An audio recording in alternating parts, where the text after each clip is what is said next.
দেশের একজন সাধারণ নাগরিক হিসাবে আপনি কেমন বাংলাদেশের স্বপ্ন দেখেন, যে বাংলাদেশ কেমন এখন হওয়া উচিত? বর্তমানে জি। এখন আপনার এখন যে বাংলাদেশ চলতে আছে এত বাংলাদেশ চল না, হাইজে ক্যাপারটি চলে। এখন যা হইতে আছে সবই মস্তান, সবই রাজা, সবই ভালো আর সবই খারাপ। এখন এটা দেশ চলে না, তো পুলিশ লাগে, সেনাবাহিনী লাগে, এই উকিল লাগে, মুক্তার লাগে, ম্যাজিস্ট্রেট লাগে। আর পুলিশ যদি না থাকে কে শাসন দেবে?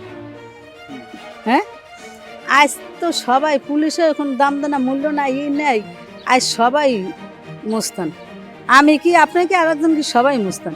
এই মুস্তান তো বাংলাদেশ চলতে পারে না। আইন না থাকলে কোনো দেশ হয় না, বিচার না থাকলে কোনো দেশ হয় না। হয় কারণ আমি গরিব, টাকা খাইয়ে আমার তো কেস কেস লয়নি। আপনি পয়সা হলে আপনি টাকা খাই কেস খাইয়ে লাইছেন, এইটা তো আমি চাই না। আমি চাই গরিব ধনী সবাই আছে, কেউ পয়সা আছে কেউ নাই।